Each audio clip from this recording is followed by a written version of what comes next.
क्या आपको भी वाटरी सीमेन की शिकायत है? ऐसा सबको लगता है कभी कभार, कभी ना कभी एक इंटरवल में, कि जब उनका सीमन जो है वो थोड़ा सा वाटरिश हो रहा है, थिनिंग में जा रहा है, पहले की तरह विस्कोसिटी नहीं है उसके अंदर, तो हम इनफर्टाइल हो रहे हैं। तो मैं इनफर्टाइलिटी का एक बिल्कुल आपको अलग तरीके से सिनेरियो समझा देता हूँ। पहले सबसे पहली चीज़ समझो कि कंसेप्ट क्या है आपकी वाटरी सीमन का। अब कंसेप्ट को समझने से पहले आपको ये चीज़ समझने की ज़रूरत है कि एक्चुअली में होता क्या, ये प्रोसेस है क्या।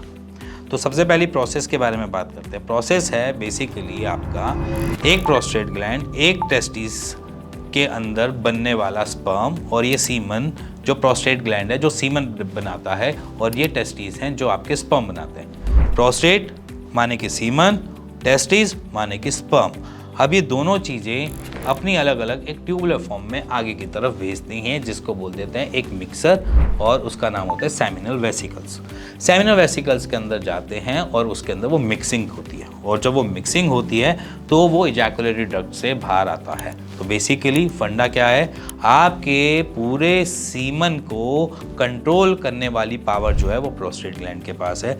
विस्कोसिटी वो प्रोवाइड करता है, उसके अंदर जो कंटेंट है वो सारी चीज़ें वो सीमन बनाता है। स्पर्म अपनी तरफ से यहाँ से भेजता है, दोनों मिक्स होते हैं, देन वो आगे इजैकुलेट होते हैं। अब रह गई बात यहाँ पे वाटरी की। वाटरी होने के बहुत सारे अलग अलग रीज़न हो सकते हैं। तो रीज़न में सबसे पहली चीज़ होती है कि मेरे को न्यूट्रिशन की डेफिशिएंसी हो।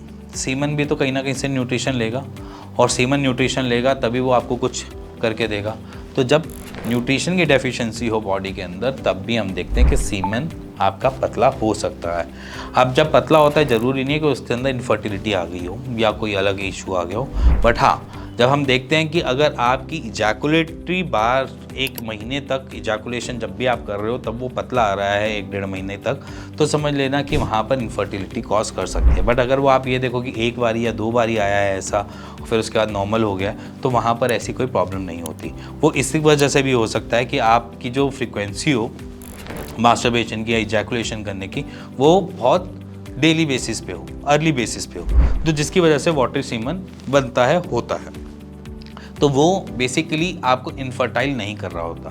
बट जहाँ पर न्यूट्रिशन की डेफिशिएंसी होती है, वहाँ पर हम देखते हैं कि थोड़ा बहुत लैक करता है। इसी के बाद एक और रीज़न होता है जिसको मैं बोलता हूँ हार्मोन इम्बैलेंस। मतलब आपके हार्मोन्स ही सपोर्ट नहीं कर रहे आपकी ग्रोइन एरिया को, जिसकी वजह से आपको इश्यूज़ आ रहे हैं एज इन वाटरी सीमन के।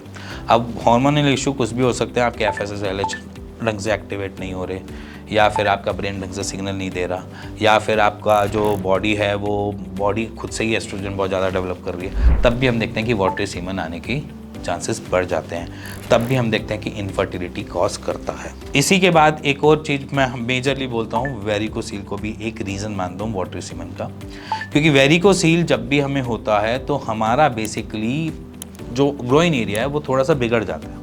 उसको जो टेम्परेचर मिलना चाहिए वो टेम्परेचर नहीं मिल रहा, उसका ब्लड का फ्लो जिस तरीके से चलना चाहिए वो ढंग से चल नहीं रहा, ऊपर से अलग डिस्टर्बेंस क्रिएट हो रही है, पेन अलग हो रहा है, डिस्कम्फर्ट ज़्यादा हो रहा है, तो वो सारी चीज़ें इरेगुलर हो पा रही हैं, जिसकी वजह से हम देखते हैं कि प्रॉब्लम बढ़ जाती है।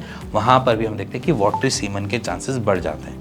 तो अब यहाँ पर क्या है, बेसिकली कोई ना कोई ऐसी डिस्टर्बेंस है आपके शरीर में जिसकी वजह से वाटरी सीमन आपको आ रहा है। अब वाटरी सीमन अगर आ रहा है और आप उसको खुद से एनालाइज करने की कोशिश कर रहे हो टब में डाल के कि पानी में बैठ जाएगा तो नॉर्मल होगा, अगर ऊपर तैरेगा तो ख़राब हो गया, तो ये कोई पैरामीटर नहीं है। सबसे बढ़िया पैरामीटर एक ही है, जाओ अपने आसपास की किसी लैब पे सीमन एनालिसिस का टेस्ट कराओ, जिसमें आपको क्लैरिटी मिले कि आपके सीमन के अंदर कितने स्पर्म काउंट हैं, कितनी विस्कोसिटी है, आधे घंटे तक टिकता है या नहीं टिकता, इसके साथ उसके अंदर प्रॉब्लम्स क्या आ सकती हैं, मॉर्फोलॉजी सही है या नहीं है, मोटिलिटी सही है या नहीं है, ये सारी चीज़ें आप उस पर देख सकते हो, क्योंकि वो पूरी की पूरी एनालिसिस में यही सारी चीज़ें मेंशन की होती हैं। और अगर आपके पास वो रिपोर्ट सही आती है, नॉर्मल आती है, तो वरी करने की कोई टेंशन नहीं है। और अगर आपको लगता है कि उसमें कुछ गड़बड़ है तो प्लीज़ अपने आसपास के डॉक्टर से इस बारे में बात करो।